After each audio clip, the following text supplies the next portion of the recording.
Bonsoir à tous. Que devient le Tchad? Monseigneur Edmond Djitangar, archevêque de N'Djamena et président de la conférence épiscopale du Tchad, nous fait l'honneur de nous rejoindre sur le plateau d'Église du Monde. Il nous dira comment l'Église agit pour plus de justice 2 ans après l'arrivée au pouvoir de Mohamed Idriss Déby, qui a reporté les élections prévues en 2022. Et puis face à la hausse du djihadisme, Monseigneur Djitangar nous dira quel est l'enjeu pour le dialogue interreligieux.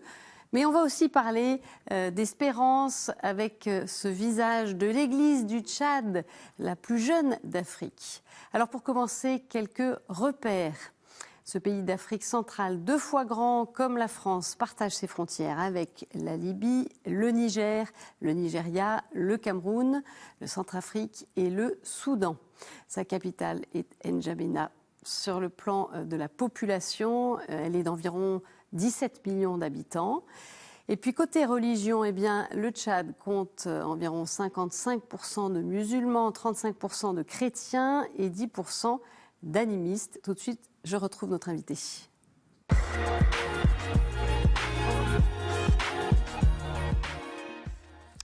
Monseigneur Edmond Djitangar, merci beaucoup de nous retrouver. Vous étiez déjà venu il y a quelques années déjà. Quelques mots pour vous situer. Donc vous êtes archevêque de N'Djamena depuis 2016 et puis vous étiez auparavant évêque de Sarre dans le sud-est du pays. Alors on va évoquer avec vous le climat actuel au Tchad. On avait vu ces manifestations du 20 octobre qui ont été réprimées violemment. 20 octobre dernier, surnommé le jeudi noir, après l'annonce du président de prolonger de 2 ans la transition de la junte. Il y a eu de nombreuses victimes, des dizaines de morts. Le Tchad est connu comme le pays du Toumaï, ce pays qui porte l'espoir de la vie. Est-ce que cet espoir-là, cette vie-là est aujourd'hui menacée? Merci de m'accueillir sur le plateau de KTO. Le Tchad, c'est vrai, passe par une période de transition un peu difficile, mais l'espérance a toujours été la force de nos populations, mais surtout menée par l'Église catholique. Et je pense que le nom de Toumaï, espérance de vie, comme berceau de l'humanité, nous incite et nous encourage à maintenir vive cette espérance. Et je crois que nous avançons, malgré les titubations, nous avançons vers ce que les fondateurs de notre République ont retenu comme devise, unité, travail, progrès. Et je crois que l'unité, nous la cherchons difficilement à travers tous les événements malheureux, dont celui du 20 octobre là.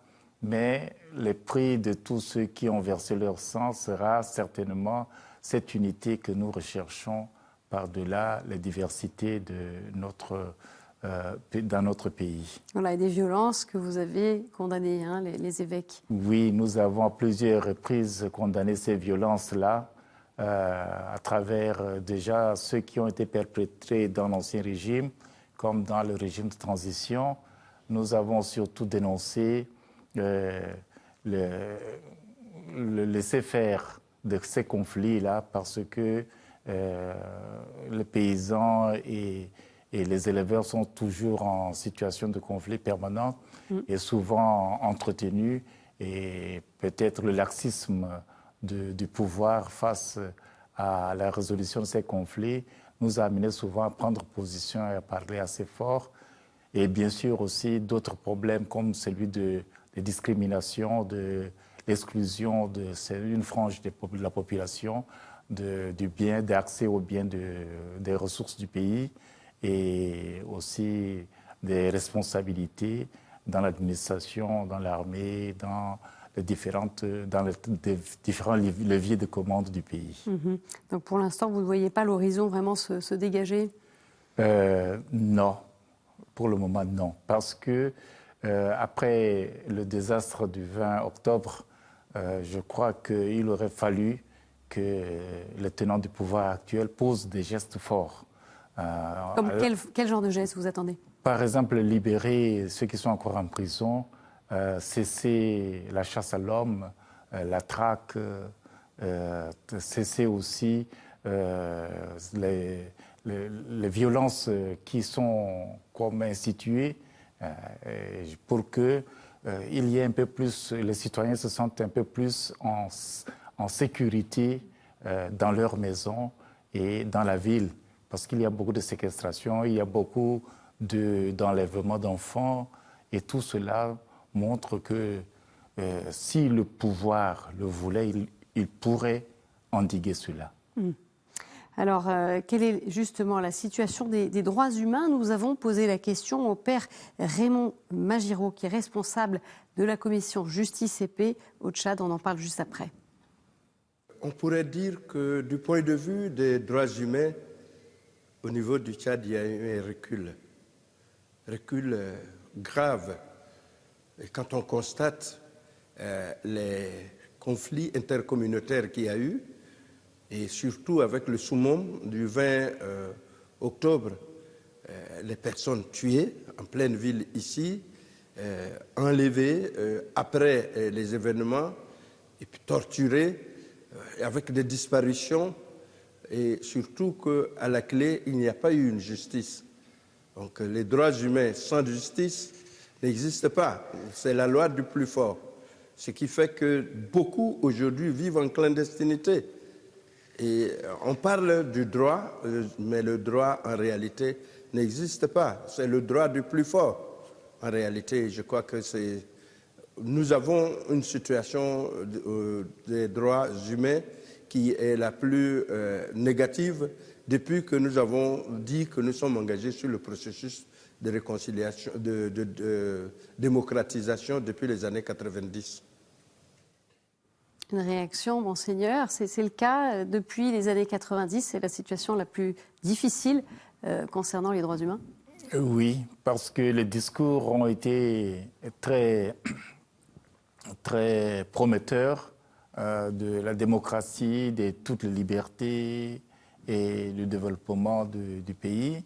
Mais dans la réalité, nous avons vu que de plus en plus, on va vers une restriction de toutes ces libertés promises à travers le changement du régime. Même quand le chef de l'État a été tué au front, on a vu que les choses se sont passées de manière telle que, même avec le dialogue national inclusif et souverain organisé, auquel vous avez participé, l'Église, un temps. Et puis nous avons quitté la salle parce qu'elle ne tenait pas ses promesses.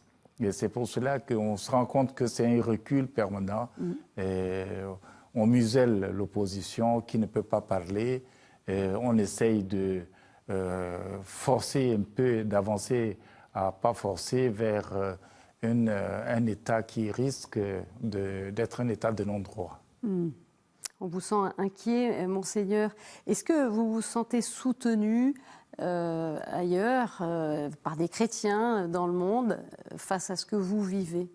Notre force, c'est d'abord les fidèles de l'Église catholique.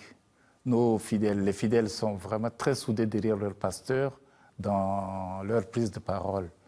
Et ce courage avec lequel les pasteurs de l'Église du Tchad ont pris la parole leur attire beaucoup de sympathie, aussi bien des non-chrétiens, et en particulier même des musulmans, qui nous disent qu'eux, ils ne peuvent pas parler et que nous devrions parler tant que nous avons encore la possibilité de parler. C'est plus compliqué pour les musulmans, pour l'islam? Ben oui, parce qu'ils doivent tenir un langage quand même d'une communauté qui soutient le pouvoir. Nous le sentons à travers les relations que nous avons avec nos pères de la religion islamique qui nous invitent toujours à ne pas nous opposer, mais à accompagner le pouvoir.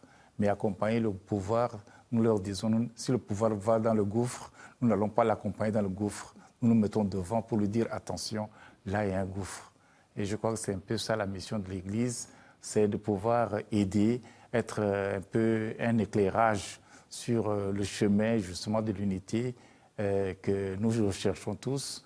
Et je crois que nos fidèles, ceux qui sont à l'extérieur également, à travers les organisations catholiques, à travers les œuvres pontificales missionnaires, tout cela nous permettent de maintenir une stabilité dans nos institutions qui est une référence. Parce que quand tout va mal, nos institutions continuent à fonctionner avec l'apport, avec l'aide de nos frères et sœurs chrétiens de l'extérieur, et en même temps aussi avec la capacité de résilience de nos communautés chrétiennes locales. Alors il y a un autre dossier important et que vous avez évoqué lors de votre témoignage avec la Nuit des témoins de l'AED il y a quelques jours, c'était la lutte contre Boko Haram. C'est une force de frappe qui augmente dans la région et elle menace la sécurité du pays. On va écouter à nouveau le père Magiro. Nous subissons des vents contraires, notamment la pression de l'islam, avec des gros investissements qui nous viennent des pays du Golfe et autres, avec des écoles, des mosquées qui poussent. Et cela pose le problème même parfois du radicalisme. Le dialogue, pour nous, est nécessaire. Et nous sommes tenus de faire le dialogue, mais parfois, il est à un sens unique. Et donc, sans moyens, sans possibilité d'agir, de prendre l'initiative pour organiser, nous ne sommes pas à même d'influencer ou de changer le cours. Donc, il ne faut pas ignorer que l'extrémisme est là, de tous bords. Et justement, cet extrémisme de tous bords, est-ce que les chrétiens aussi en font les frais ? Bien, les chrétiens en font les frais en ce sens que ils se sentent exclus un peu des responsabilités ou même dans les charges professionnelles. On se rend compte que beaucoup de chrétiens, par exemple, il y a 2-3 ans, on a instauré le serment confessionnel.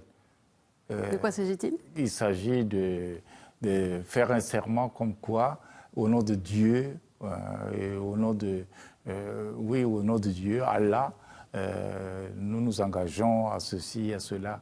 Et les chrétiens avaient dit non, nous ne pouvons pas jurer de cette manière-là. Pourtant, le Tchad est un pays laïque. Un pays laïque, mais justement, c'est la raison pour laquelle les chrétiens ont dit on ne peut pas forcer les gens à jurer au nom d'Allah. Et je crois que ça a fait beaucoup de grabuge et beaucoup de troubles dans la pensée des chrétiens. Beaucoup ont renoncé à des postes de responsabilité simplement parce qu'ils ne voulaient pas prêter le serment, ce serment-là. Et je crois que c'est un témoignage. Les chrétiens courageux, on en a parce que nous voyons de plus en plus des chrétiens s'afficher comme chrétiens en portant leur croix au cou. Et c'est une manière pour eux de montrer qu'ils n'ont pas peur et qu'ils sont citoyens comme les autres. Et je crois que ça, c'est le signe quand même d'une manière de résister à cette déferlement un peu d'une culture nouvelle, surtout fondée sur l'islam, qui met de côté même la loi de l'État et qui va faire prévaloir les lois islamiques comme la charia, comme, je ne sais pas, d'autres coutumes, surtout influencées par l'islam, la dia par exemple. Et nous pensons vraiment que ce qui arrive dans les autres pays ne devrait pas arriver chez nous si les chrétiens à temps s'organisent et essaient de résister. Et justement, qu'est-ce qu'il faut faire pour éviter ce mouvement qui touche la région sahélienne, justement ? c'est que les chrétiens doivent prendre conscience d'abord qu'ils sont citoyens du pays avec les mêmes droits que les autres. Ils doivent revendiquer ces droits aujourd'hui? Revendiquer ces droits. Par exemple, il n'y a pas de raison qu'on mette des manifestations publiques le dimanche ou les jours de fête chrétienne. Donc les chrétiens résistent à ce niveau-là. Il y a aussi que les chrétiens s'engagent de plus en plus avec bonne conscience dans la politique. Une lettre pastorale que j'ai écrite récemment les incitait à cela. Parce qu'on avait l'impression que la politique, c'était pour des personnes qui sont de mauvaise moralité et qui, on a dit, mais nous ne pouvons pas leur laisser ce champ libre pour ensuite nous lamenter des lois mauvaises qui peuvent sortir du pays. Donc les chrétiens s'engagent de plus en plus au niveau de la politique sans avoir à craindre quoi que ce soit. Et nous les engageons aussi à ne pas dépendre de l'État, de l'administration, parce que jusqu'à présent, les jeunes arrivaient avec la pensée qu'ils devraient s'engager dans la fonction publique et tous les problèmes seraient résolus. Nous sommes en train de les encourager à faire du commerce, à être entrepreneurs dans différents domaines de la vie économique. Et je crois que quelque chose est en train de se mettre en route parce qu'on sent que les chrétiens veulent prendre la place qui est la leur dans la société. Qui n'est pas forcément peut-être encore complètement acquise. En tout cas, on voit qu'il y a des choses qui se passent que vous portez vous aussi en tant que pasteur. Et on va parler de votre Église et d'Espérance. Alors, il y a d'abord votre arrivée en 2016 à N'Djamena. Vous le disiez vous-même à l'époque, et vous l'aviez dit sur ce plateau, que vous étiez un archevêque sans cathédrale. Alors c'est en train de changer puisque la cathédrale Notre-Dame de la Paix, qui avait été détruite en 1980 durant la Seconde Guerre civile, a été reconstruite à l'identique. Elle ouvrira ses portes aux fidèles en avril. Et alors où en est le chantier? Eh bien, regarde cet extrait de reportage réalisé il y a quelques jours. Au centre-ville de N'Djamena, la capitale du Tchad, un groupe de travailleurs est en train d'évacuer les dernières pièces d'échafaudage qui ont servi à la reconstruction de la cathédrale catholique Notre-Dame de la Paix. Cette cathédrale a connu une histoire tumultueuse en moins de 60 ans d'histoire. Construite en 1965, elle a été incendiée 15 ans après, lors de la guerre civile qui a détruit en partie la ville. La cathédrale a ensuite été reconstruite de façon provisoire. On avait fait des alvéoles là, beaucoup plus petits. Aujourd'hui, tous les gros travaux sont terminés. Il ne reste que l'aménagement des futurs locaux administratifs et paroissiaux au rez-de-chaussée, ainsi que l'installation de l'hôtel. Un rêve de longue date qui s'est réalisé pour les responsables de ce projet. Ce projet, nous l'avons lancé il y a de cela pratiquement une trentaine d'années. Disons en 1992, quand nous avons fait la première proposition de ce projet, et qui a fait l'objet d'une vaste acceptation des évêques du Tchad. Mais ça a pris son temps pour être réalisé. Et le résultat est époustouflant. Commencés en 2013, les travaux ont duré 8 ans, 3 fois plus que prévu, fortement ralentis à cause de la crise du Covid et des problèmes d'approvisionnement des matériaux importés d'Afrique du Sud.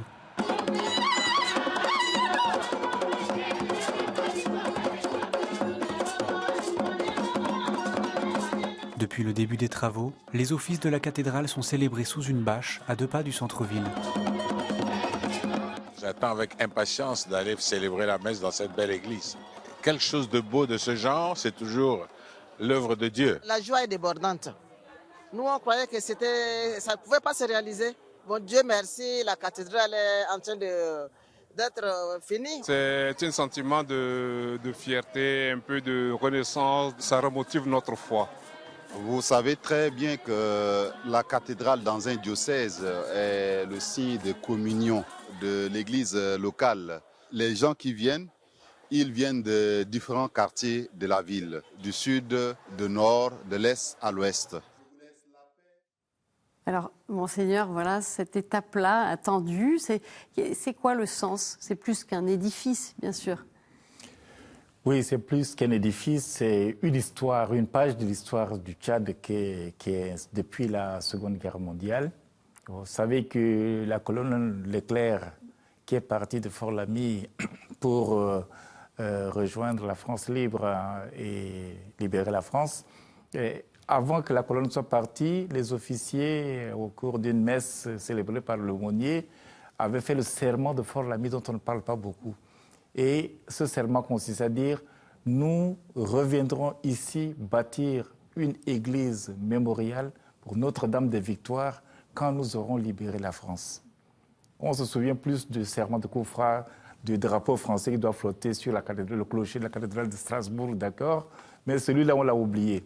Et cette cathédrale est la réalisation de ce projet depuis le colonel devenu général Leclerc. Et la colonne qui porte son nom, qui est connue sous le nom officiel de la 2e division blindée quand ils ont débarqué en Provence. Je pense que vraiment, pour nous, c'est un condensé de pages de l'histoire. Et je disais ça aussi à mes amis français, que c'est peut-être la page, le signe le plus positif qui restera pour toujours dans le passage de la France au Tchad. Et je crois que beaucoup n'ont pas réalisé la signification de cela.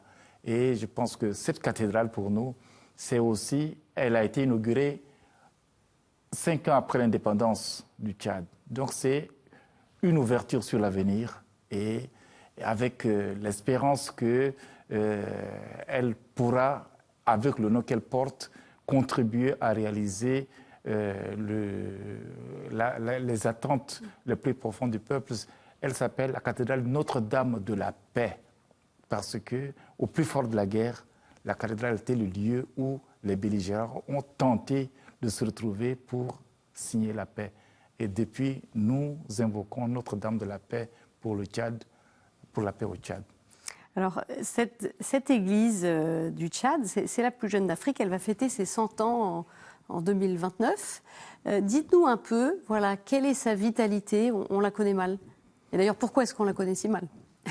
On la connaît si mal parce que nous sommes un pays très enclavé. Nous avons vécu sous des régimes qui n'ont pas beaucoup favorisé l'expression. Et nous avons donc 2 dictatures, c'était quand même fort, qui se sont suivies.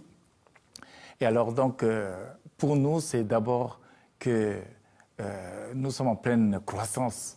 La petite enfance est passée, nous sommes à l'adolescence et nous allons vers la maturité. Et je crois que c'est là où il y a un débordement d'énergie. On voit à travers l'appel, les appels qui sont adressés aux évêques pour ouvrir des paroisses, créer des paroisses, les appels aux jeunes pour entrer dans les séminaires, les baptêmes, le nombre de baptêmes que nous avons chaque année. Il y a une augmentation du nombre de chrétiens. Une augmentation de nouveaux chrétiens qui, au niveau de N'Djamena, nous étonne parce que même si nous avons augmenté à 4 ans le temps de catéchuménat, nous avons toujours 2000, 1500, 2000 baptisés à chaque fête de Pâques. Comment vous l'expliquez? Vous êtes étonné? Vous avez une explication? L'explication, c'est d'abord le sacré de Dieu qui appelle au plus profond des cœurs.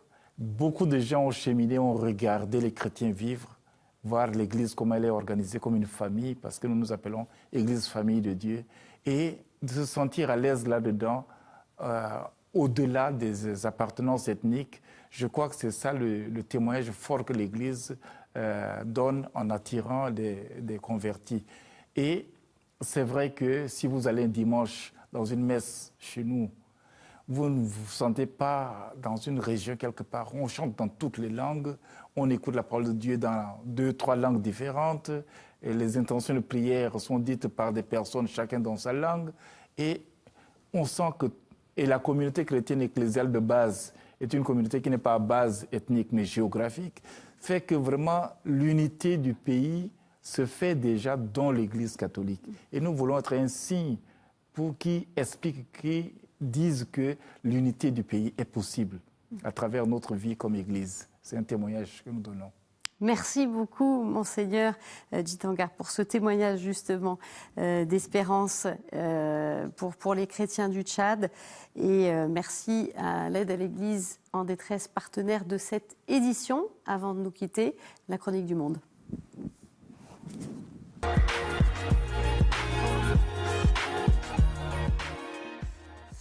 Et on retrouve aujourd'hui Amélie Martineau-Lavallée, journaliste pour la Web TV de l'Église catholique de Québec. Bien des Québécois et des Québécoises ont une dévotion à Saint-Joseph. Assurément, c'est un peu de la faute de Saint-Frère André. D'ailleurs, si un jour vous passez à Montréal, ça vaut vraiment la peine d'aller du côté de l'Oratoire Saint-Joseph. Mais moi, aujourd'hui, j'ai le goût de vous demander, connaissez-vous les 7 dimanches à Saint-Joseph?